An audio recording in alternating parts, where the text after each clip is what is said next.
Hello बच्चों, ये JEE main 2023 का क्वेश्चन है। 8 अप्रैल शिफ्ट 1 का क्वेश्चन है ये। इलेक्ट्रोस्टैटिक का क्वेश्चन है ये, बहुत बढ़िया क्वेश्चन। देखिए, डाइपोल पे बेस्ड क्वेश्चन है। इसके पूरे कॉन्सेप्ट को मैं आपको एकदम यहाँ पे डिटेल में समझाऊंगा, तो आप फोकस करके देखिए, समझिए इसको। An electric dipole of dipole moment is 6 into 10⁻⁻6 coulomb metre. ठीक है, कूलम मीटर है ये, सीएम का मतलब। Placed in uniform electric field electric field of 1.5 into 10 to the power 3 Newton per coulomb in such a way that dipole moment is along the electric field, है ना, along electric field है। The work done in rotating dipole by 180 degree in this field will be, है ना, work done कितना होगा इसको इस field में रोटेट करने में। ओके, सो देखिए यहाँ पर मैं आपको समझाता हूँ। जैसे जो बोला गया उसके बारे में कि ये इधर में फील्ड हो गया, ठीक, ऐसे ये फील्ड हो गया, ठीक है। अब इस फील्ड में जो डाइपोल है ना, उसका भी डायरेक्शन यही है, मतलब फील्ड के डायरेक्शन में ही है। और डाइपोल का डायरेक्शन क्या होता है बच्चों? नेगेटिव चार्ज से पॉजिटिव चार्ज की तरफ होता है, ठीक। तो इलेक्ट्रिक फील्ड और डाइपोल दोनों अगर सेम डायरेक्शन में होगा तो यहाँ पर एंगल कितना मिलेगा? एंगल मिलेगा 0 डिग्री। फिर बाद में क्या बोल रहा है कि इसी डाइपोल को 180 से रोटेट कर देना है, मतलब इस डाइपोल को रोटेट करना। तो देखो, अब डाइपोल खुद से तो रोटेट होगा नहीं ना, हमें यहाँ पर खुद पकड़ के क्या करना पड़ेगा, इसको रोटेट करना पड़ेगा। मतलब इसको यहाँ से ऐसे पकड़ के टर्न करना पड़ेगा। तो टर्न करेंगे ऐसे, यहाँ से पकड़ के, ठीक है। तो अब पॉजिटिव वाला इधर आ जाएगा और नेगेटिव वाला इधर आ जाएगा। ओके, आया समझ में? तो अब यहाँ पर अब जब ये रोटेट कर जाएगा पूरा 180 से, तो अब एंगल कितना बनाएगा यहाँ पर?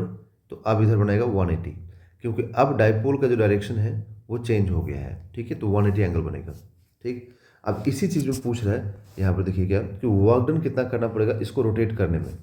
क्योंकि फील्ड के देखो, फील्ड तो रोटेट नहीं करेगा ना इसको अपोजिट में, क्योंकि फील्ड इसलिए रोटेट नहीं करेगा क्योंकि फील्ड अभी इसको स्टेबल कंडीशन में रखा है ना। तो यहाँ पर देखेंगे तो ये पॉजिटिव चार्ज है, तो इस पॉजिटिव चार्ज पे फोर्स, इलेक्ट्रिक फोर्स इधर लगेगा, नेगेटिव पे इधर लगेगा, ठीक है। समझ में आया ना? अब इसको रोटेट करोगे, ठीक है, तो रोटेट करोगे तो फील्ड तो इसको अपोज करेगा, क्योंकि पहले स्टेबल कंडीशन में जब 0 डिग्री पे है, तो अभी अनस्टेबल में आ गया। तो इसीलिए क्या होगा कि यहाँ पर एजेंट को वर्क करना पड़ेगा, और जब एजेंट को वर्क करना पड़ता है, ठीक है, तो इसका आंसर, इसका जो फॉर्मूला होता है ना, वो फॉर्मूला होता है कि पीई, मतलब पी मतलब डाइपोल मोमेंट, ई मतलब electric field, PE into cos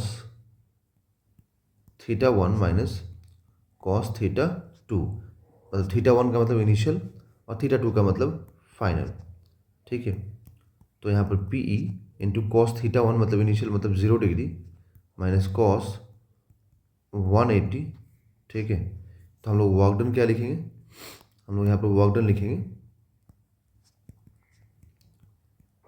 PE into cos θ1 minus 1 और ये -1।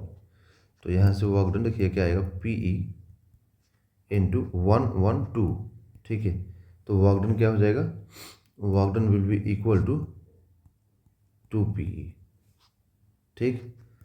तो 2 और p कितना दिया हुआ? 6 इंटू 10⁻10। और इलेक्ट्रिक फील्ड, एक बार मैं वैल्यूज़ को चेक करूँगा कि जो मैं लिख रहा हूँ वो सही है कि नहीं, एक बार चेक कर लीजिए। 6 इंटू 10⁻10 है डाइपोल, देखो -10 है, सॉरी -6 है ये। 6 इंटू 10⁻6 है, और 1.5 इंटू 10⁻3 है इलेक्ट्रिक फील्ड। इलेक्ट्रिक फील्ड का वैल्यू सही लिखा है, ठीक है। तो ये 2 और ये 1.5, 3 हो जाएगा। 3 इंटू 6 18, तो 18 और यहाँ से इतना, तो 18 इंटू 10⁻³ जूल। तो यहाँ से देखिए, इसको रोटेट करने में 180 से रोटेट करने में 18 मिली जूल हमें वर्क करना पड़ेगा। इतना जूल का हमें वर्क यहाँ पर करने की रिक्वायरमेंट है। ओके, तो यहाँ पर हम जो पुट करेंगे तो ये हो जाएगा आंसर यहाँ पर 18 मिली जूल।